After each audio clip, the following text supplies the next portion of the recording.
Welcome into a new BuffStampede Radio. Adam Munsterteiger, the publisher of BuffStampede.com. Happy to be joined again by football analyst William Gardner. A tough one to stomach on Saturday, and we're going to kind of try to digest this as well as we can. I see what you're doing there. I understand. I understand. We got a special section in this podcast, and we got a new sponsor. Yeah, let's skip the football. Get to the food. First off, though, we should touch on this game a little bit. Ralphie 6, that was a unique situation. First half, she goes all the way down, I guess you would say, to the opponent's 37. Second half, she just kind of decided, you know what? This is like, at that point, I'm thinking, what is it, like 10 o'clock? She's probably thinking it's past her bedtime, and she just kind of decides to stop mid-run.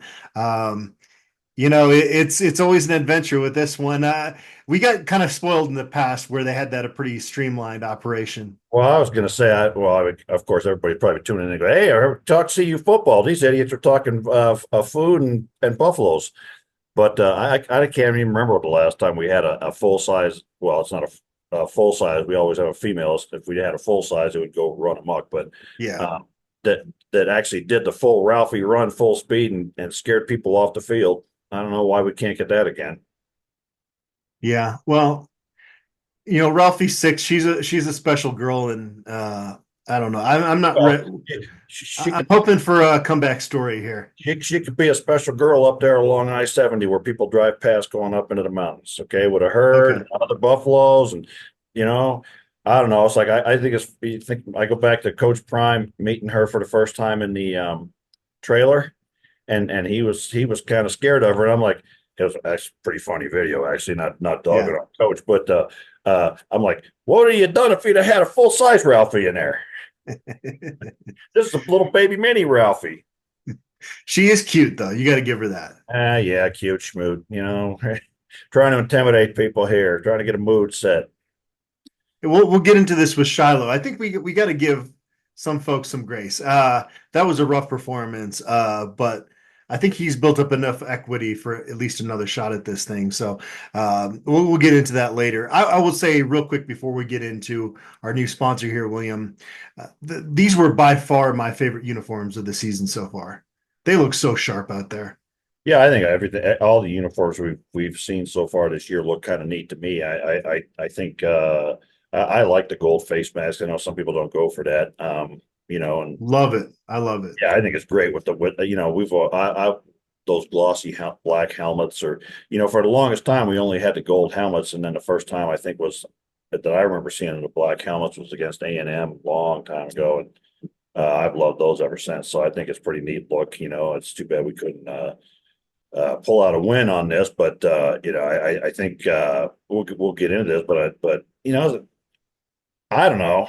I'm not understanding the meltdown by a lot of people about this particular game, but I guess we'll talk about that. I guess I need to powder my dome. I'm getting a little bit of glare on my scalp there. Yeah, the light situation's not helping you out. I would have a very similar situation. You can kind of see it on my head there as well. I'm waiting on the chrome helmets, though, kind of like Minnesota Gophers have. Have you ever seen those where it's really shiny gold? And the shiny gold, Colorado. If Colorado comes in that, they're not losing that football game. Yeah, they just aren't. Yeah, I like the Notre Dame way back in prehistory. One time they had gone away from the green, and they went in and they came out in the regular blue, and they went in before the game, and then they came out in the green, and everybody just went crazy, and they blew out Southern Cal. So that's, and with Coach Mack did that with the black when he went back to the black. We came out in those blue jerseys, whatever, and went back in, and all the players saw the black jersey hanging in the lockers, and they didn't know that was going to happen. And so, of course, it just amped them up. And I don't remember who we were playing, but we beat them like stepchildren, when they came back out. The fans went crazy, and that was the first time back in black. You might have played that song. I don't know. Well, we are excited about our new sponsor, The Hungry Toad, bringing a taste of England to Boulder since 1991. At The Hungry Toad, they serve up hearty homemade fare from their scratch kitchen. Paired with a brilliant selection of British wines, they've got the perfect spot for friends and family to gather, relax, and enjoy the warm, welcoming atmosphere. If you're mad for football, so are they.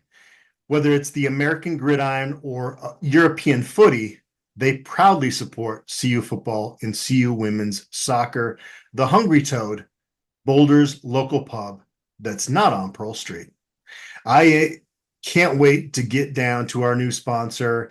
And William, I know you were, before we hit record, looking over the menu there on the website. There's some good food that I can't wait to try there. Look, it's 2543 North Broadway, so it's kind of in the middle of Boulder there. But gonna have to push back against the European kickball stuff. But hey, no hard feelings. Fine sport for women to play, I believe. But I was just looking down this menu, and man, the stuff looks good. The fish and chips looks fantastic. No jokes about English food now. But I'm looking at the thing here. It's got I think. Well, what jokes would there even be?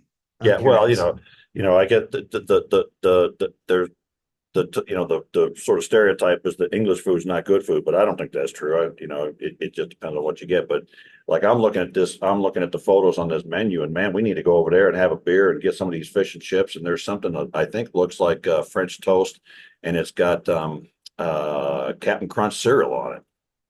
So I don't know. Here's it's not English, but they have a French onion soup that I saw on Yelp that looks amazing. Like legit. That's like a legit meal, it looks like. Yeah, and they got a section for hash browns, which I don't know, that sounds good to me. So a little bit of what you expect from English food, some shepherd's pie, which is one of my favorites. And I don't know, we got to get up there, and all kinds of burgers here. Oh, they got a Royale, which is I'm not sure that's a Royale with cheese. If for you Pulp Fiction fans, but I don't know. Damn, that looks good. We better get to the football, or I'm just going to be looking at this. Well, we are happy to have our new sponsor, and William, we have to figure it out with our schedules to get up there. We could maybe record a live show up there. That would be fun. We can invite some BuffStampede subscribers to join us up there. That would be amazing. I'm still, I'm looking for ways to sort of juice up this podcast and make it better for people. But a live, if we give it some advance notice and let people come up there and be part of the live audience, they could heckle us. See if we can handle it. Hey, you only get better with those reps of adversity, right? So is that what it is? I think so. And we still have another sponsor that we are very grateful for, Mcauley Capital, that's been on board with us for quite a while now. Today's episode is brought to us by Mcauley Capital Fractional CFO Services. Is your business looking for financial guidance and support, but not yet big enough to hire a full-time CFO? Well, we have a solution for you. Hiring a fractional CFO who can work with your business on a part-time basis. You get the benefit of having a seasoned financial expert on your team without the commitment or expense of a full-time hire. And here's the best part. It's likely that a partnership with Mcauley Capital will be a win-win situation, meaning that your business will make more money from the guidance of a fractional CFO than the total cost of partnering with us. For more information or to set up a meeting, please visit McCauleyCapital.com. That's MCCAULEY Capital.com. Yeah, I was mentioning to you that I'm playing around with the idea of doing a sort of an extension podcast of trying to like I would do play breakdowns like other people do, except I would be focused on the offensive and defensive lines and front seven and stuff like that. So I'm kind of trying to figure that out. If anybody wants to call me and walk me through it, otherwise I got to figure it out, like an idiot on YouTube, and a 60-year-old guy loose on YouTube trying to figure stuff out. Figure the odds.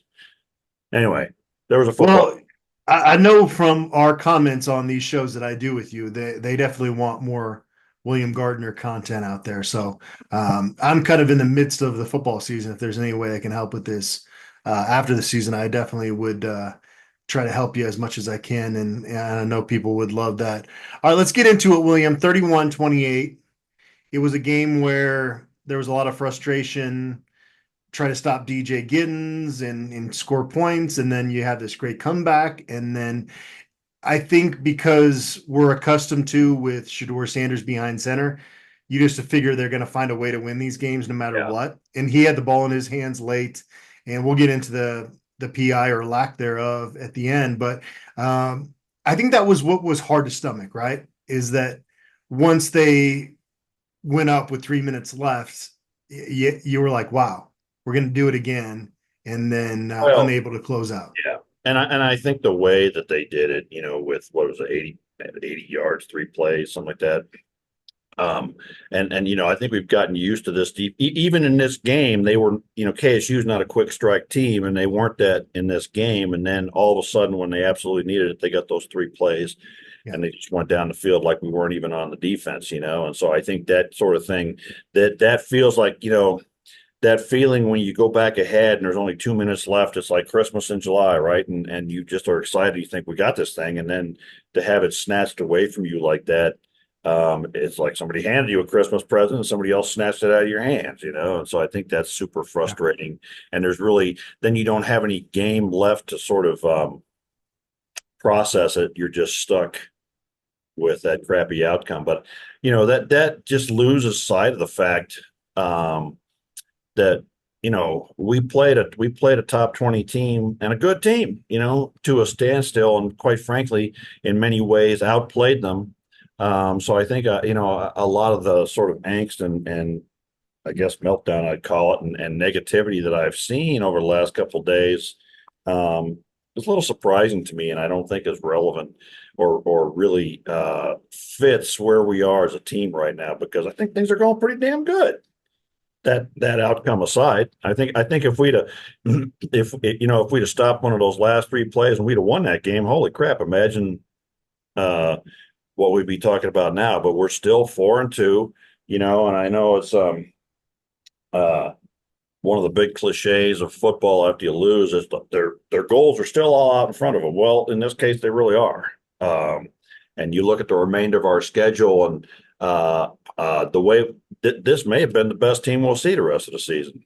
I don't know. It's an argument to be made, but certainly every team left on the schedule has problems or question marks. And we very easily could still get to 8 or 9 wins with what we have ahead of us. So I think we saw a lot of good things. I think we saw a lot of things that make me scratch my head. I think this was a coaching loss, quite frankly, more so than a player loss, but lots of things to cover, I think, in lots of areas. Yeah, one thing I would react to real quick there, and it was a good point you made, that the schedule, especially now, we see Cam Rising is out indefinitely. Oklahoma State is nowhere near as good as we thought they were going to be. Right. Kansas is nowhere near as good as we thought they were going to be. Yeah, they're woeful.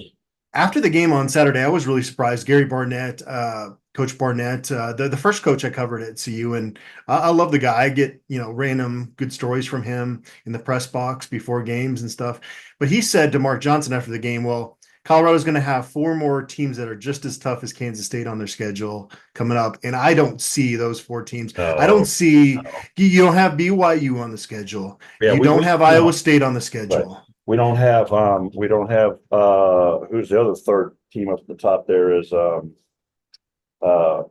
we don't play Arizona State, which is also another one that's 5-1 or whatever the hell. That has been much better than people thought. Yeah. Yeah. So the way it plays out, the way it's played, when you look at this schedule before the season, you see Utah and Oklahoma State, and you think, oh my goodness, it's tough. And then Utah, but the way things are playing out, those teams are not looking like themselves.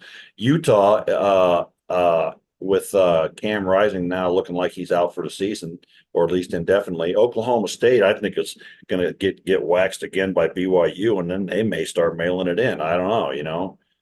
Kansas is just plain bad, and then there's nobody else really I'm looking at.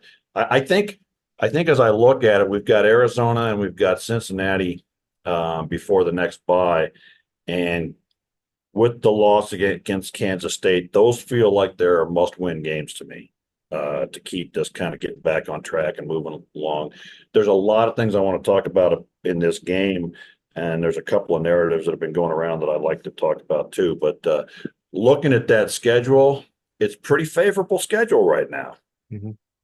Yeah, I think the whole Kansas State loss, what it does is it doesn't, like you said, doesn't take you out of any of your goals, things that you're hoping to accomplish this year. What it does is it puts a lot of pressure going out to Tucson, and they're 4-point underdogs. I don't know if I agree with that. I think That's idiotic. I mean, that's just you know, idiotic. you What know, the hell is with these guys?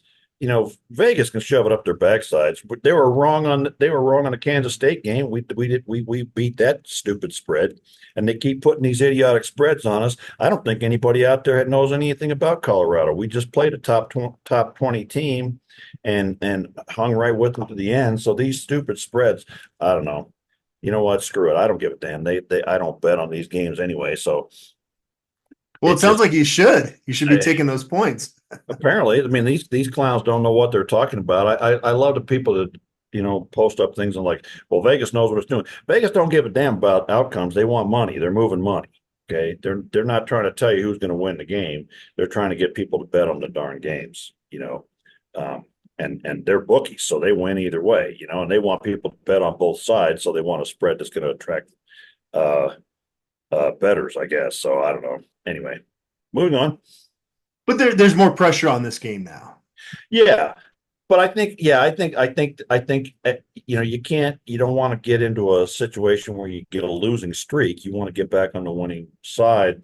But I think that Arizona is not looking like a very good team to me this year, and certainly has issues and has secondary issues, which is not what you want to have playing us is secondary issues. But they're I don't know, they're 3-3 and um, they got pretty much blown out by Kansas State, so that looks good for us. Their wins are against Northern Arizona, New Mexico, and then they beat Utah, which is hard to figure what that means without Cam Rising. But I think that going into Arizona, and I don't know, given how we played against Central Florida, it almost seems like we're better off on the road. I don't know, but I think this is certainly a very winnable game, and we're a better team than they are, and we should win this fairly easily.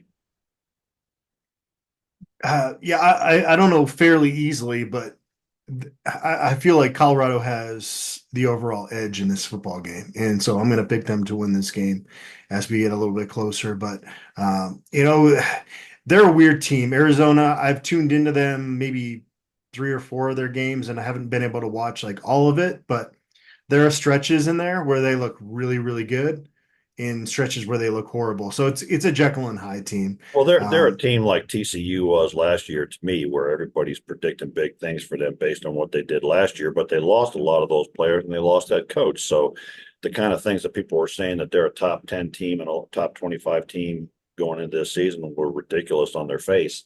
But I think that we control this game based on how well we address the issues that we're going to talk about from the Kansas State game.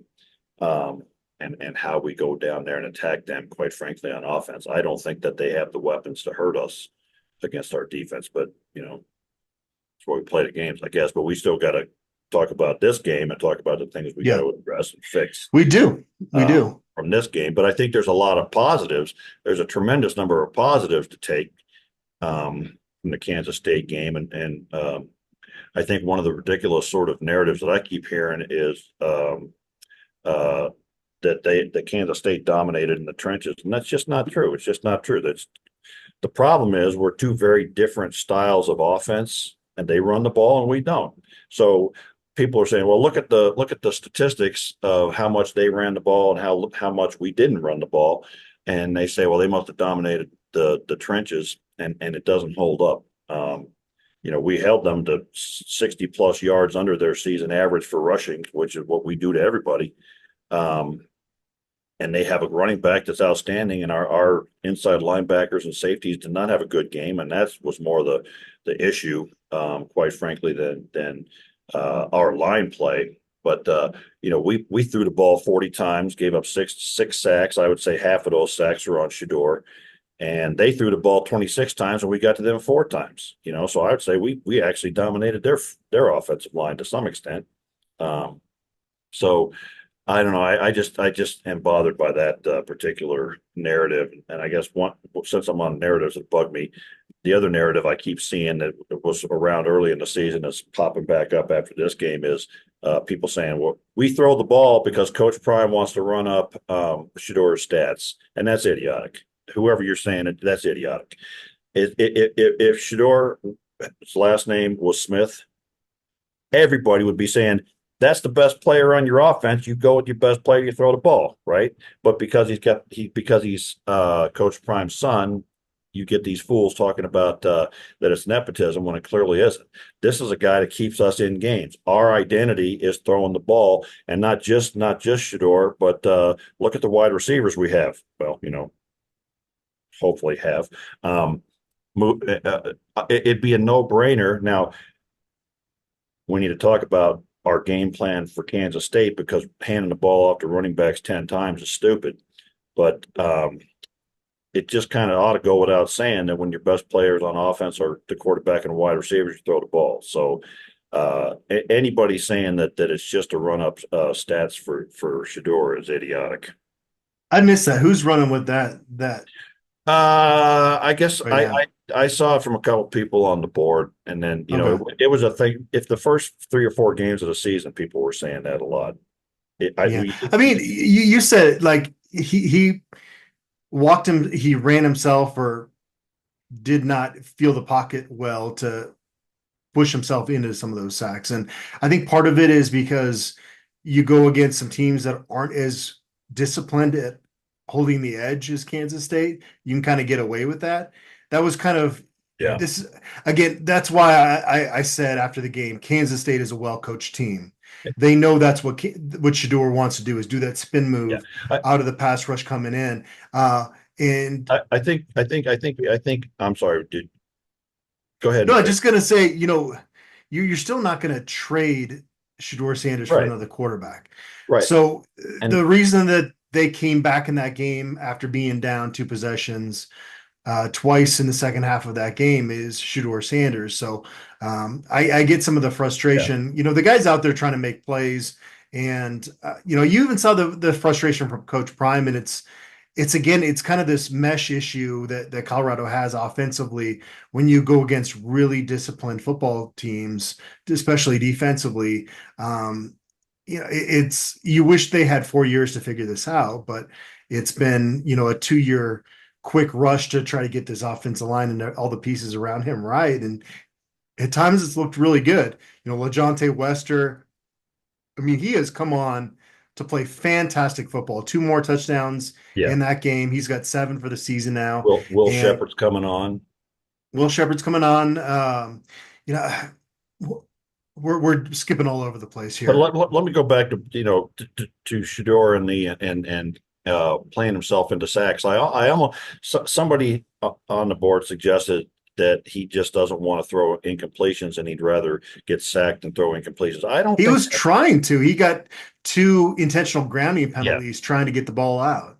I think I have a somewhat different view. I think the problems, to the extent that it's a problem with Shador, is that he has too much faith in his ability, and he believes that he will find that guy, and he believes that he has faith in those receivers and that they will come open. And so he tries till the last possible second, and then he finds himself stuck in a spot and nothing that he can do about it. So it's not that he's trying to get his stats better or anything like that. It's just he truly believes he can find that guy downfield. Now, what he's going to have to learn, and he needs to learn it right damn now, but he will be forced to learn it at the next level, is sometimes you got to take 5 yards and try again next time. It doesn't everything have to be 30 or 40 yards downfield. So he's got to learn to sometimes take what's there and what's given and not try to extend everything until you can find Jimmy Horn 40 yards down the field. So that's one of the things he's got to learn.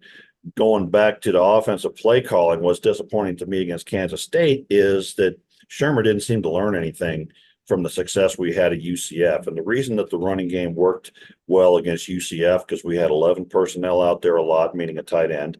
And we did a lot of misdirection run, and we did a lot of pulling linemen and blocking the tight end across the formation and things like that, to where you set yourself up to have advantage on angles, and you open up lanes. And we didn't do any of that. We handed the ball off 10 Except times. for they went 12 personnel on that Isaiah Gustav run late in the game, and that was beautiful. The touchdown, right? Yeah, 12 personnel. Well, right. And that's what I'm saying. It's like, it works, man. Why don't you do it? It's an obvious thing to do on the goal line. Why don't you do it out in the middle of the field and get the running game established? So and plus, you mentioned the other thing is, get down Hayden hell off the field, man, and give the ball to Isaiah Gustav. I don't know what the issue is, but that guy finds the hole. He's not practicing that well. Yeah, well, okay, great. And I understand that you've got to reward people somewhat for working hard and that kind of thing. But for the love of Pete, man, Dallin Hayden can't see a guy's ass when it's this freaking wide, and he runs right up into it. When there's a hole, 5 feet to his left that I could run through at my slow, 9-day 40 rate, And so I don't know. I don't know whether Dallin Hayden doesn't have vision and can't see the holes, or whether he's not quick enough to adjust and get there. I don't know why. I don't know why Welch didn't get any carries at all, but we only handed the ball off to running backs 10 times, and nobody could get into a rhythm for that. But we gave the ball 3 times to Gustav, and he had he took those 3 for 3.3 yard average, and one of those was a 2-yard touchdown. So needless to say, his other 2 carries were 4 yards or more average. So the guy can run the damn ball, and at some point you got to play the guy who gets the job done. Yeah. You mentioned sorry. Yeah, I guess I just close out that point. Just real quick, it's like Savell Smalls showed us very clearly improvement in his blocking against UCF, and then we didn't see him, and we didn't see him like that split zone where he blocks back and we go this way. We didn't see the counter with him and the backside guard pulling across the formation. We didn't see any of that stuff.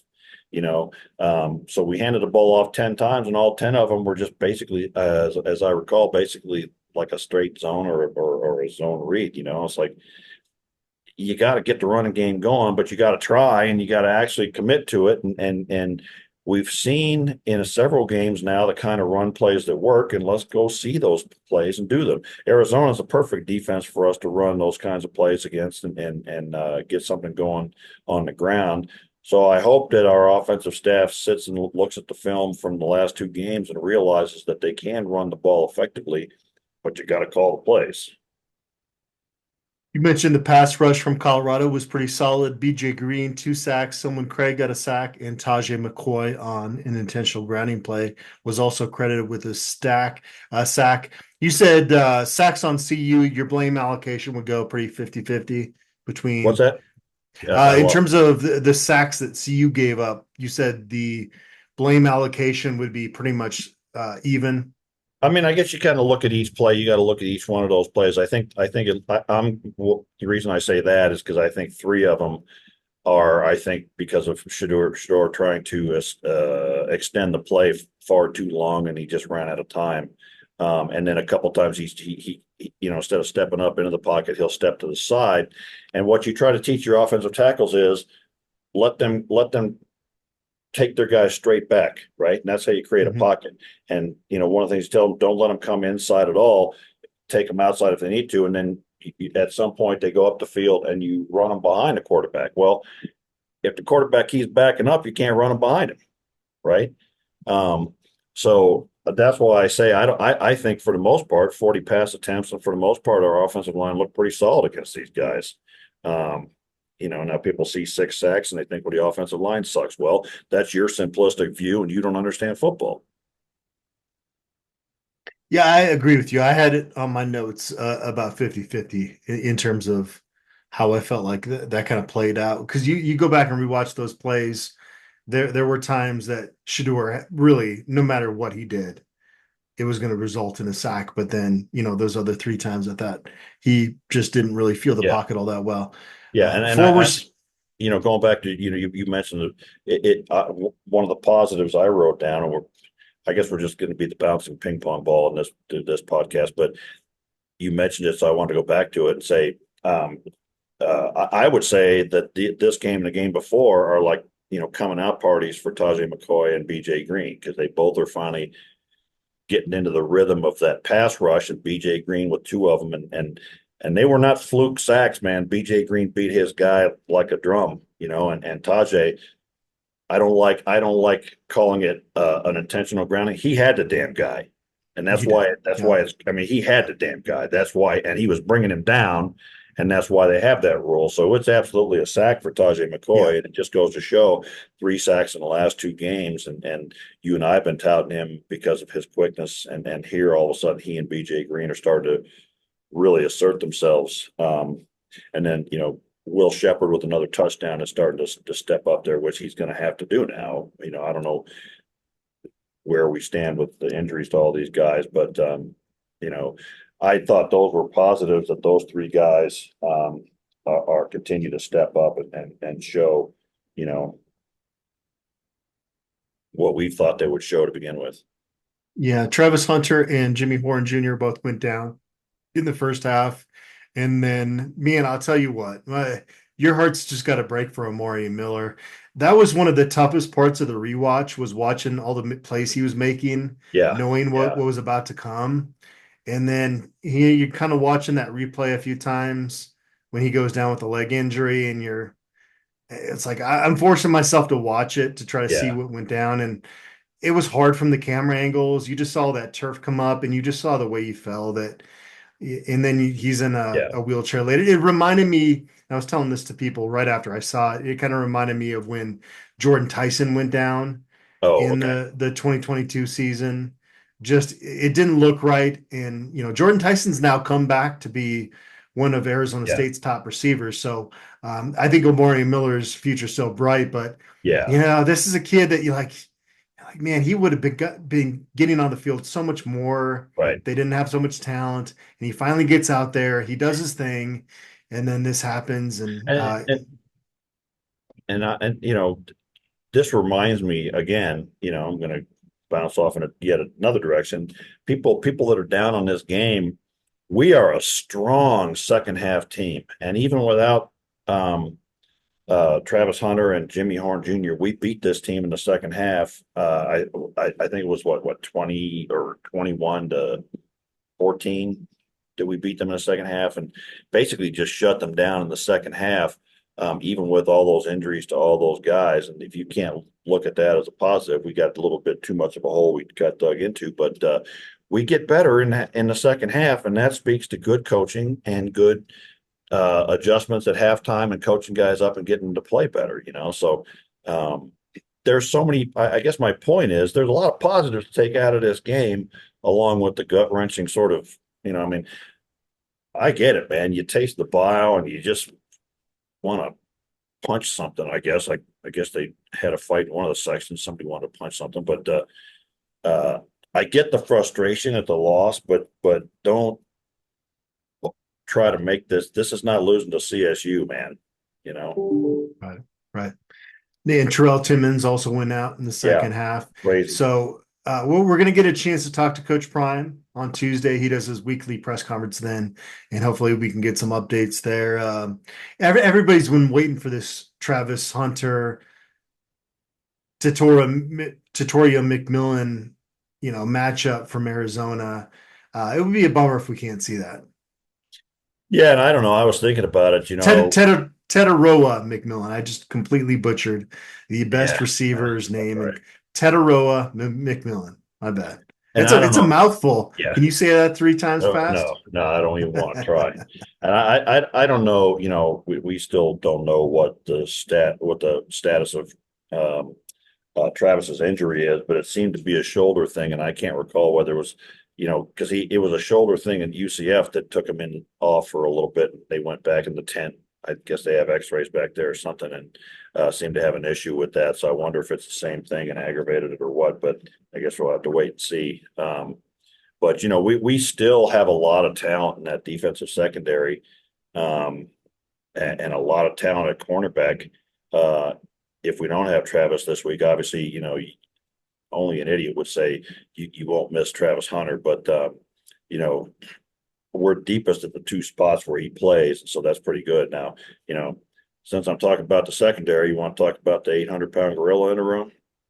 Yeah, I this is where we got to talk about it. So you would think, William, based on their talent, that not only Shiloh Sanders, but also you got to throw Preston Hodge in here, right? Yeah. That they're going to come back for kind of a redemption game. Yes. We saw Will Shepherd have the redemption game. Yeah, because they're warriors. Shiloh Sanders was awful.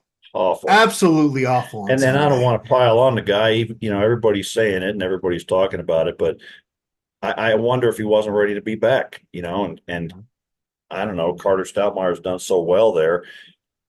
I mean, these are the kind of decisions you're getting paid big six-figure bucks to make, if you're the secondary coach for CU. But hasn't he built up enough equity? You can't bench him now. You got to give him that redemption opportunity. Do you have? And then now, if he struggles early in the game, Yeah. then maybe you make a tough decision. I don't think you bench him right now. Yeah, I mean, I don't know. I mean, I don't know what they'll see in practice or what they'll do, but at the end of the day, what have you done for me lately is the name of this game and the bottom line. But he's coming back from an injury, right? Well, you got to win games, if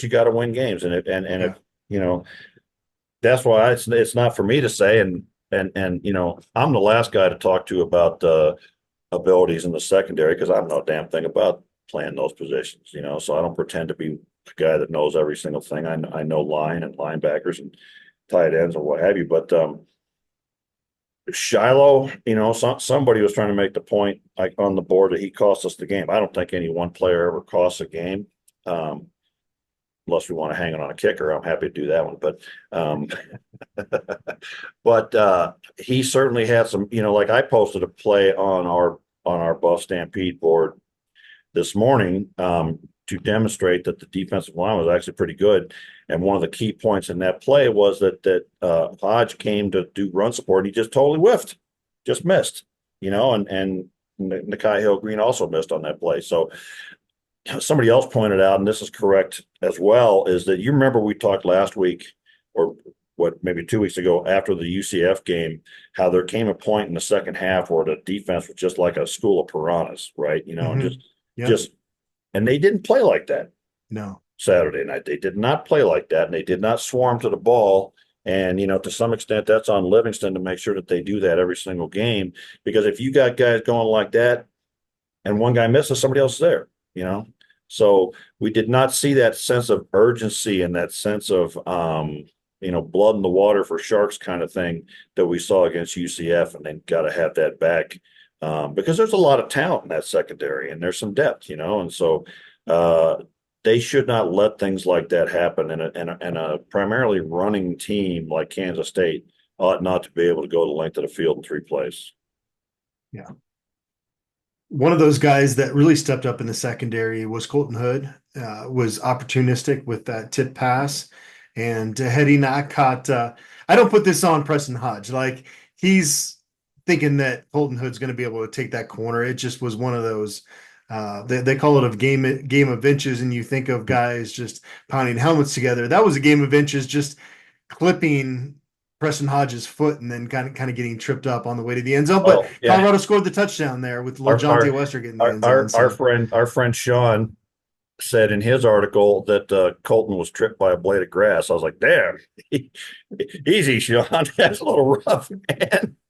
No, you could see the foot from Preston kind of come up and clip him a little bit. And it's just. But that was a heck of a play, and just you see the explosiveness, and you see why Colton Hood is back there right now with kickoff returns because Jimmy Horn Jr. was sidelined. So you see why they put him in that role. Yeah, he's just a sophomore, isn't he? Or he's a redshirt freshman. Oh no, he's a sophomore. You're right. Yeah, his brother's a true freshman running back. Yeah. So lots of future there. One person looking at the game film that I thought had a good game and stood out to me that's not ever going to show up in the stats. Well, for Pete's sake, the big defensive tackle from Alabama. Come on now. So I'm looking up Colton Hood. He is actually a redshirt freshman. Okay. This is not great for live radio here. Yeah. Yeah, he played a little bit at Auburn last year, but was able to redshirt. What are you asking about?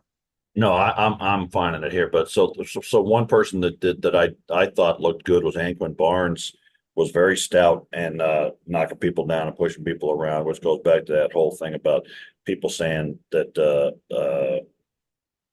KSU dominated on in the trenches, and I just don't think it's true. So I like seeing Barnes really starting to come along the last couple of games in there as well.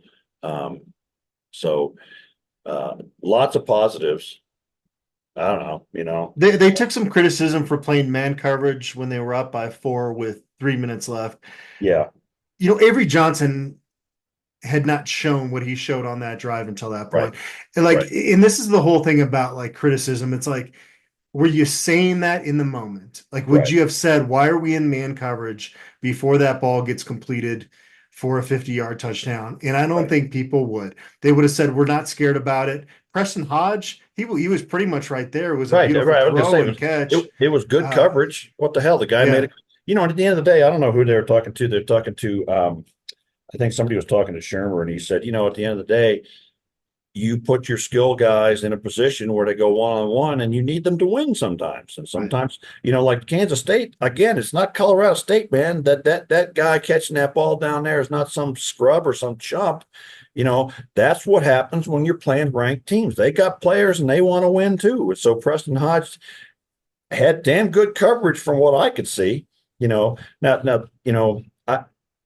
that it does make me think about an earlier play on all right, what's the pretty boy quarterback with the pretty hair for Kansas State? Avery Johnson. Avery Johnson on his touchdown run, and we had the corner blitz on that.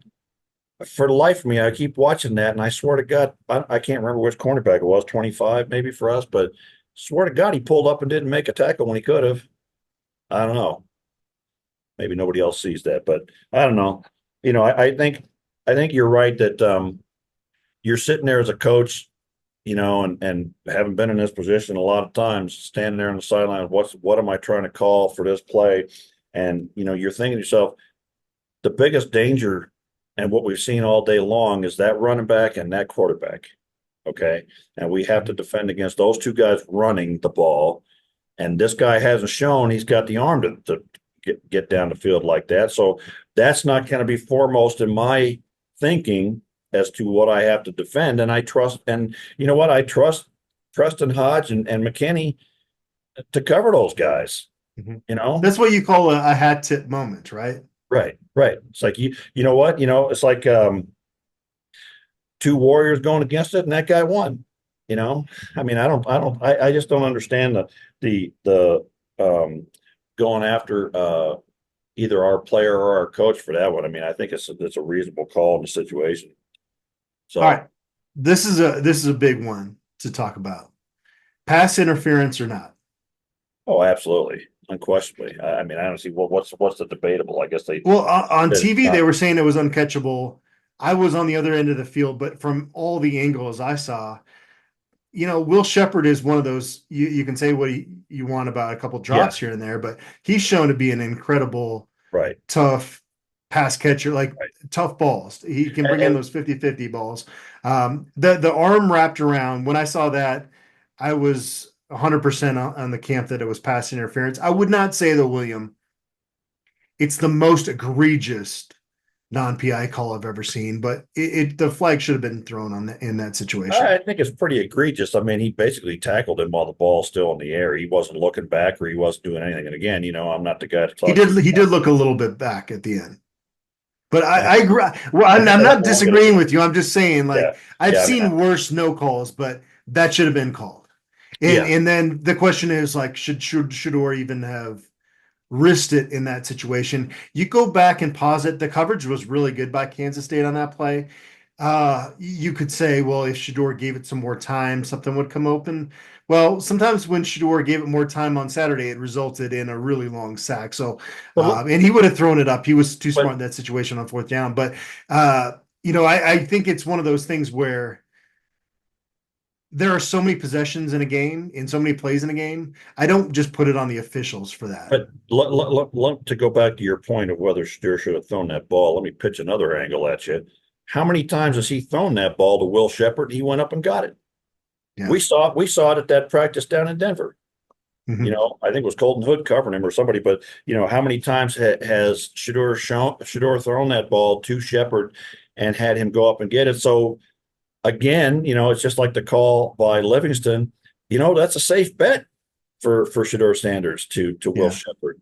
That throw, quite frankly, to me, you know, Will Shepherd one-on-one with just about any cornerback in America on that particular throw, I'm willing to bet some money on that. Now, there's a lot of time left on the clock, though. At that point, I think you're just trying to move the chains. I think, but yeah, I mean if he draws the PI and then they go down and win, then we're not even having this discussion. Right. So, and then I think, well, here it is on my screen. But I think that again, you know, that goes. I don't know that to me is why people with simplistic answers in football just don't understand the game, because every single thing is complicated. Okay. That's why we spend an hour every week doing this, and we feel like we've got to cut it off early because we got more stuff to say. And it's like you look at whether it's the Livingston decision on what coverage to call. You know, you're weighing the what have they done before? Who are my best players? Yeah. You know, Shedeur, should he throw in that ball or should this goes back to the conversation of he's always trying to find 30 yards when he could just take 5, right? Okay, well, I would have to go back and look at that play and look at the all 22 and see if he had anybody at 5 or 10 yards, you know, that was open. I don't know. There was it was a receiver cutting across the field, but the defender was on his hip. You would have had to kind of lead him and trust. There wasn't a wide open guy on that play from what I could see. But then that's what Shedeur does, you know, is he threads those balls into spots where they need to be, and that's one of his gifts, is his ability to throw. You know, it's like somebody was quoting Michael Westbrook talking about he goes to the game just to watch Shedeur throw, you know, because it's so beautiful to watch him throw now, you know. His sidearm touchdown. That was beautiful. Yeah. I mean, Michael's a wide receiver. He's damn near my size, but he's a wide receiver. So to me, beautiful is the way Isaiah Augustov runs off tackle. To me, beautiful is the way Mcauley Capital, you know, leaves an imprint on somebody's chest with his face mask. But that, you know, to me, is Anquan Barnes taking that offensive guard, and this is in the play I posted on the board. He takes that offensive guard. Like he's run blocking the guy and puts him on his back. That, to me, I'm going to watch that over and over. Shedeur can go throw over on the side. It's funny. I saw on DNVR they had Nakai Hill Green on there, and Neely asked him, he said, "You're like the nicest guy off the field. How in the world are you so physical?" And Nakai said, "Well, it's either him or me." I love that answer. And BJ Green too, you know, he got a graduate degree and everything, and he goes out there and it's I have said so many times, they call it a contact sport, but it's really a hand-to-hand combat sport, you know, on the lines of scrimmage, and where Mcauley Hill Green plays, you know, it's a collision sport for an inside linebacker, and being able to turn it on and off. I mean, you know, 40 years watching CU football, I still think Barry Remington's the best linebacker I've ever seen play. Still the all-time tackle leader, I think, for the Buffs, and he's the nicest guy I ever knew. You know, and I played against him in high school, and he would whip my backside, man. We'd go to camps, and he'd beat me. He'd beat me as an offensive tackle. He'd beat me as a linebacker, and I'd be like, God, I just want to hate this guy's guts, but he's just such a nice guy. So, you know, but that's the beauty of the sport, I guess, and I think that also goes back to. I think that illustrates a point to me that I want to make about Deion Sanders, Coach Prime, and the kind of people he's brought into this program. You know, we're winning games, and we got good people, man, and we got a high GPA, and we don't get in trouble. You know, so these jackwagons in the national media writing these idiotic stories, Coach Prime's doing it right. He's doing it the right way with good people, and Mcauley Hill Green is exactly one of those guys, you know, and so I like to see him get his moment with the fellows down there. Yeah, no doubt. All right. Any last thoughts here? They're 4-2 heading out to Tucson. Had they pulled that off on Saturday, and I don't want this to offend people, but just if you're looking at like their body of work through 6 games with some of their ups and their downs, 5-1 would have felt a little bit lucky, right? Had you Well, for gotten out for of that game with a win. for the Buffs, I think looking at it preseason, I think it would No, not have just based on the way they played. yeah. Yeah, I With think the Baylor game and the Hail Mary, like again, like heck yeah, I would rather be sitting here talking about yeah. Colorado I, being 5-1, but 4-2 feels right for this football team except based on what they played, how they played. I think that there's been a fairly linear improvement week to week in this team. And I think we can still say that this week because we played probably the best team we've played yet, and played pretty well and could have won the game. You know, The injuries, the injuries thrown in there maybe would add to that too, right? yeah, I mean, that's If Travis Hunter plays the whole game, maybe you feel a little less right. great about the Well, 3-point loss. if you got Travis Hunter out there, we win this game in the second half. I bet. I think so. I think so. Jimmy Horn Yeah. Jr. I think we win this game maybe by more than the 4 points. Quite frankly, if we had those guys in the second half, but again, that's football, man. And the guy goes down, you got to replace him with somebody else, and that's what you do. And I'm not going to cry about it, but that's the nature of the darn game. I guess that's why somebody was talking last week. He's walking away from CU football because the game has changed. No, it hadn't. Not on Saturday afternoon. It hadn't. You get out there and the damn first whistle blows, and that's what we're there for, is to watch these guys play. And I think the other thing that some of the new people on board don't know, and maybe some of our old timers have forgot. We are what 18 games away, a season and a half removed from having the worst roster in college football, the worst team in college football. We were so woefully bad that it was ugly, and I was ready to walk away from it. Period. And then Coach Prime had to come in and change that all around. And in only a season and a half, he's got us at a place where at 4-2, we still have a reasonable shot at this conference right now. And looking at that schedule moving forward. So I think, I think what he's done so far is remarkable. Now, again, if we lose out the rest of the way, then it's not remarkable anymore. I think a lot of us that have been around CU football for a while, we talked in our podcast a couple of weeks ago about, kind of how snake bit we are, and how many times have we seen 5 wins not go beyond 5 wins, man? Just makes me sick in my guts to think about it. And so we got to get that 6th win, or some of us are going to be hanging from a light fixture. And I think to me that's the first goal: get that 6th win, and I think we can do it before the next bye, because I think we can beat these next 2 teams. And at that point, then everything else after that's gravy to me. Again, it just feels like a little bit more just pressure when you lose a game that you led late in the game, that you thought you might be able to. I don't know if steal is the right word because you're at home, but that you're able to get the win. I predicted 8-4. You predicted 9-3, and I think both of our predictions are still realistic. So at the halfway point of the season, there's no real reason to hang your head or get discouraged. How much of this do you think is the fact that there's some underlying angst over Coach Prime and just kind of the future? Because I've tried to continue to say throughout this tenure, like, you just ride the roller, like, enjoy this ride, basically. Not even a roller coaster, because it has been, but you would think that at some point Coach Prime is going to get this program solidified if he sticks around. Right.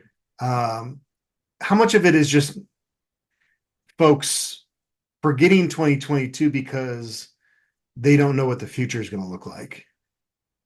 I don't know. I guess that comes down to each individual person. I want to make. I'll answer that, but I want to point out one thing that occurs to me. We're 4-2, and as it stands right now, our 2 losses are to 2 teams that are currently ranked. Okay, now both were beatable teams. It's not like we lost to Georgia and Alabama, but our only 2 losses are to ranked teams, and that's the next step in the progression of building a program. You beat everybody you're supposed to, and then you start beating the ones you're not supposed to. Well, that's why it stings, because Colorado would have been ranked had they won, right? Right. You wanted to get into that club, and that's why it stings. Right. And I think that I think that to go to your question, I think a lot of people have angst about whether Coach Prime is going to stick around. I don't think about that too much. I think he's made it very clear that he likes where he is. He likes being able to run the program the way he wants to without interference.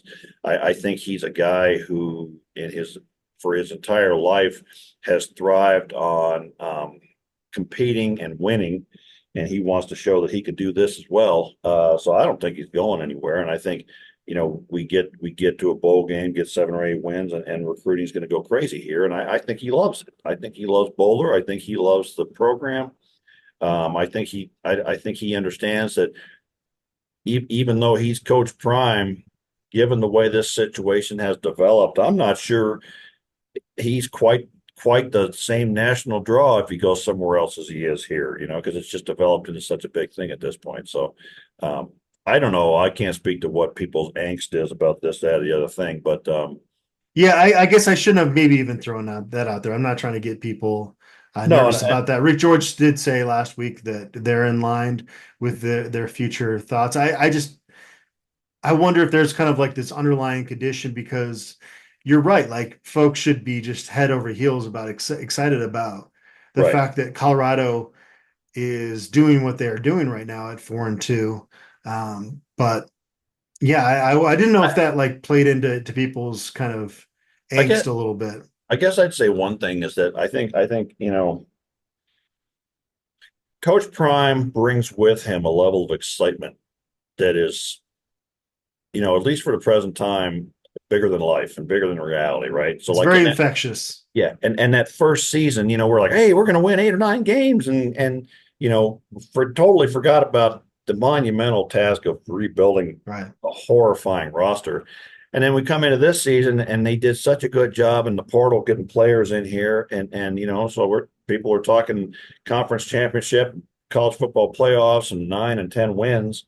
And I think even if you're looking at 9 wins, the 2 losses we have might have been 2 that you looked at. But I think people get ahead of the curve with Coach Prime, and they want this guy. They expect this person, as a coach, and as a competitor, to be immediately sort of effective the way he was as a football player, and it takes time. I don't think anybody in America could have done what he's done so far, quite frankly. And I think he's learning as he goes, and he has impressed me as a guy who learns from his mistakes and improves upon them. And so, I think moving forward in this season, I think people just need to focus on that. Let's see what happens against Arizona. I think any team that's got Shedeur Sanders on one side of the ball and Robert Livingston on the other side of the ball got a bright future, from what I've seen so far in 6 games. All right, well put. Yeah, I think that we're going to be coming back and doing a winning podcast on the other side of this. How does that sound? Yeah, I like that. And then, at that point, then, we get one game closer to that bowl game number. And I don't know, but again, like you said, there is pressure. This is a must-win game. You like, I told you about my drill instructor saying from way back in 1982 boot camp, 1,000 attaboys go out the window with 1 aw shit, and you lose to Arizona, boy, and it's a big aw turd. So we cannot do that. Are you a history guy at all? Oh yeah, that's my undergrad is history and psychology. I love it. Two ultimately worthless degrees, but I got a lot of knowledge. I've heard that it's pretty touristy, but I'm heading down to Tombstone on Friday after I touch down in Tucson. I just watched, I don't know if you've seen it on Netflix, Wyatt Earp versus the Cowboys gang, or the Cowboy War, something like that, on Netflix. That is such a well done 5-piece documentary where they kind of get into history, but they also have actors kind of reenacting Wyatt Earp and Ike Clanton and all those guys. And I think I'm looking forward to that. Yeah, I don't know. That's not an area of history that's been a particular Well, I think a lot of that has been built in the movies and the TV Yeah, yeah. more so than the reality, but that's fun too, Um, but I don't know, it's sort of fun. You go to those places like Boot Hill down there in Butthole, Kansas, whatever that town is.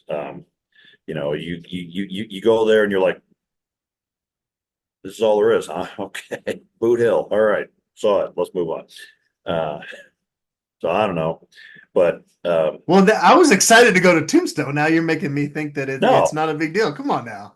no. I mean, you got to go down there and see it. That's Arizona, right? That's Arizona, down Well, south of that's Tucson. Yeah, yeah. like Well, like an hour southeast of there. aren't you Yeah. from Arizona? I am, but I never went down. I went down to Mexico with college buddies back in the day.